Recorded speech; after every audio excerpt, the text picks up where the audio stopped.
Baiklah, kembali lagi bersama saya dalam materi toksikologi. Kali ini kita akan membahas tentang kerja dan efek toksik. Suatu kerja toksik pada umumnya merupakan hasil dari sederetan proses fisika, biokimia, dan biologik yang sangat rumit dan kompleks. Proses ini umumnya dikelompokkan ke dalam 3 fase, yaitu fase eksposisi, toksikokinetik, dan fase toksik dinamik. Dalam menelaah interaksi xenobiotik atau tokson dengan organisme hidup, terdapat 2 aspek yang perlu diperhatikan, yaitu kerja xenobiotika pada organisme dan pengaruh organisme terhadap xenobiotika. Yang dimaksud dengan kerja tokson pada organisme adalah sebagai suatu senyawa kimia yang aktif secara biologik pada organisme tersebut, atau aspek toksodinamik. Sedangkan reaksi organisme terhadap xenobiotika atau tokson umumnya dikenal dengan fase toksikokinetik. Yang pertama yang kita bahas yaitu fase eksposisi. Fase eksposisi merupakan kontak suatu organisme dengan xenobiotika pada umumnya, kecuali radioaktif. Hanya dapat terjadi efek toksik atau farmakologi setelah xenobiotika terabsorpsi. Umumnya, hanya toksin yang berada dalam bentuk terlarut, terdispersi molekuler dapat terabsorpsi menuju sistem sistemik. Dalam konteks pembahasan efek obat, fase ini umumnya dikenal dengan fase farmaseutika. Fase farmaseutika meliputi hancurnya bentuk sediaan obat, kemudian zat aktif melarut, terdispersi molekuler di tempat kontaknya, sehingga zat aktif berada dalam keadaan siap terabsorpsi menuju sistem sistemik. Fase ini sangat ditentukan oleh faktor-faktor farmaseutika dari sediaan farmasi. Yang kedua, fase toksikokinetik. Fase toksikokinetik disebut juga dengan fase farmakokinetik. Setelah xenobiotika berada dalam ketersediaan farmaseutika, pada mana keadaan xenobiotika siap untuk diabsorpsi menuju aliran darah atau pembuluh limfe, maka xenobiotika tersebut akan bersama aliran darah atau limfe didistribusikan ke seluruh tubuh dan ke tempat kerja toksik atau reseptor. Pada saat yang bersamaan, sebagai molekul xenobiotika akan termetabolisme dan atau terekskresi bersama urin melalui ginjal, melalui empedu, menuju saluran cerna atau sistem ekskresi lainnya. Yang ketiga, fase toksodinamik adalah interaksi antara toksin dengan reseptor, tempat kerja toksik, dan juga proses-proses yang terkait di mana pada akhirnya muncul efek toksik atau farmakologi. Interaksi toksin reseptor umumnya merupakan interaksi yang bolak-balik atau reversibel. Hal ini mengakibatkan perubahan fungsional yang lazim hilang bila xenobiotika tereliminasi dari tempat kerjanya atau reseptor. Kali ini kita akan membahas mengenai toksikologi lingkungan. Sejak manusia pertama kali berkumpul di desa dan memanfaatkan api merupakan awal terjadi penurunan kualitas lingkungan oleh manusia. Masalah semakin serius akibat dari dampak pertambahan populasi secara eksponensial dan meningkatnya industrialisasi masyarakat.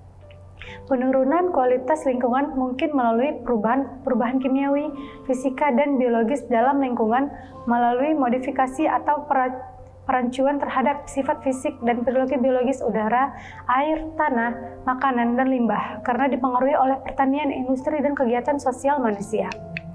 Secara nyata bahwa kegiatan manusia akan terus berlanjut, memerlukan jumlah bahan bakar yang bertambah.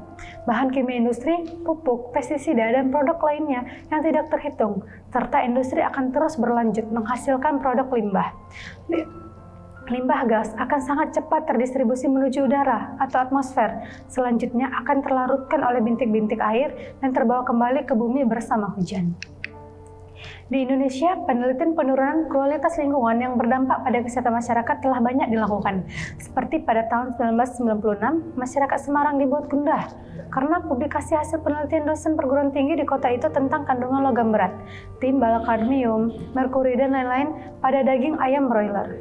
Cemaran logam berat dalam jaringan tumbuhan dan hewan yang dibudidayakan diakibatkan karena terkontaminannya lingkungan oleh logam berat. Konsekuensinya, ternak maupun hewan yang dipelihara di lingkungan itu akan mengalami penurunan mutu pula, termasuk meningkatnya residu senyawa-senyawa pencemar. Penelitian terhadap pengaruh pencemaran lingkungan pada kualitas dan keamanan pangan bukanlah hal yang baru sama sekali di Indonesia, karena sudah dimulai 2 dekade sebelumnya, seperti hasil penelitian Lembaga Ekologi Universitas Padjadjaran Bandung dan Universitas Wageningen Belanda pada tahun 1972 dan juga dengan peneliti Jepang pada tahun 1988. melaporkan bahwa produk budidaya seperti ikan, telur, itik, udang, kerang-kerangan, dan beras telah tercemar oleh logam berat yang relatif tinggi. Selain itu, ditemukan juga akumulasi pestisida hidrokarbon terklorinasi. Perhitungan toxicity, hazard, risk, dan safety. Hazard suatu zat kimia dapat diartikan dengan kemungkinan zat kimia tersebut untuk menimbulkan cedera. Dalam bahasa Indonesia, hazard dapat diterjemahkan dengan bahaya. Toxicity atau toksisitas memiliki pengertian yang berbeda dengan hazard, di mana toksisitas merupakan deskripsi dan kuantifikasi sifat-sifat toksik suatu xenobiotika. Umumnya, toksisitas merupakan pernyataan relatif dengan suatu toksin. Resiko adalah besarnya kemungkinan suatu toksin yang dimaksud untuk menimbulkan keracunan. Resiko berkaitan langsung dengan jumlah toksin yang masuk ke sistem organisme. Perhitungan safety atau keamanan suatu xenobiotika merupakan suatu hal yang sulit dipahami, walaupun pengertiannya sangat sederhana. Hal ini disebabkan dalam perhitungan penerapan faktor keamanan memerlukan estimasi dari percobaan uji toksikologi pada hewan percobaan. Pada praktisnya, batas nilai keamanan suatu xenobiotika umumnya dinyatakan seperti dalam acceptable daily intake, maximal allowable concentration, tolerance level, dan sebagainya.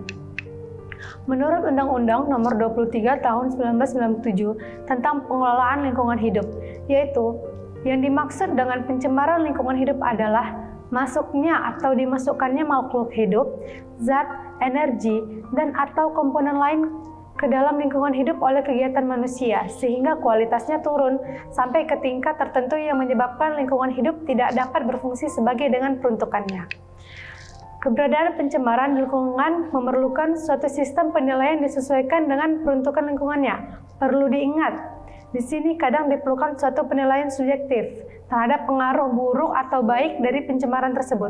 Sebagai contoh, pada saat pelepasan unsur hara makanan tumbuhan dilepas ke jalur perairan, menyebabkan pertambahan jumlah pertumbuhan yang ada dan seringkali diikuti dengan peningkatan jumlah ikan. Jadi, nelayan menganggap tindakan ini menguntungkan dirinya, dan dengan demikian bukanlah pencemaran. Sebaliknya, pengelola pasokan air minum terhadap peningkatan jumlah tanaman air dan ikan memerlukan peningkatan biaya dan prosedur pengolahan air minum, sehingga pihak pengelola air minum menganggap bahwa pencemaran telah terjadi. Dalam hal ini diperlukan pengembangan sistem penilaian pencemaran yang disesuaikan dengan peruntukan dari lingkungannya. Pada kasus ini dapat kita ketahui bahwa nelayan menganggap hal tersebut menguntungkan, tetapi bagi pengelola air minum menganggap hal ini merupakan sudah terjadinya pencemaran lingkungan. Persistensi zat kimia di lingkungan. Terdapat berbagai proses abiotik dan biotik di alam ini yang berfungsi menguraikan zat kimia di lingkungan. Banyak zat kimia yang pada awalnya berbahaya bagi lingkungan, namun melalui proses biotik dan abiotik ini terjadi penurunan resiko toksisitasnya di lingkungan karena melalui proses ini waktu paruh toksikan di lingkungan yang relatif singkat. Dapat kita lihat pada tabel, terdapat kontaminan dan juga waktu paruh dan medianya. Secara umum, persistensi dapat diartikan sebagai waktu tinggal suatu zat kimia dalam lingkungan, tanah, air, dan udara, atau sebagai waktu paruh dari degradasi zat kimia di lingkungan. Dalam tabel terlihat berbagai waktu paruh beberapa zat kimia kontaminan lingkungan, seperti DDT dan TCDD. Waktu paruhnya 10 tahun dan 9 tahun dengan media tanah.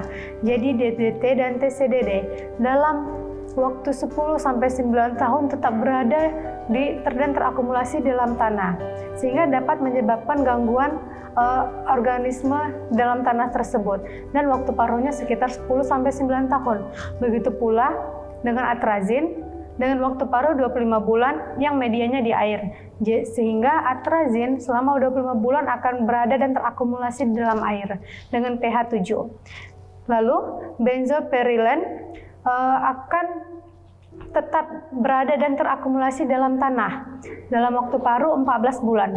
Begitu juga dengan fenantren dengan waktu paruh 138 hari yang medianya adalah tanah.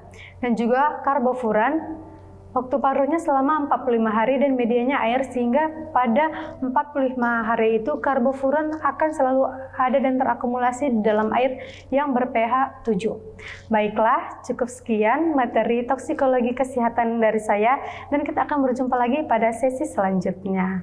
Assalamualaikum warahmatullahi wabarakatuh.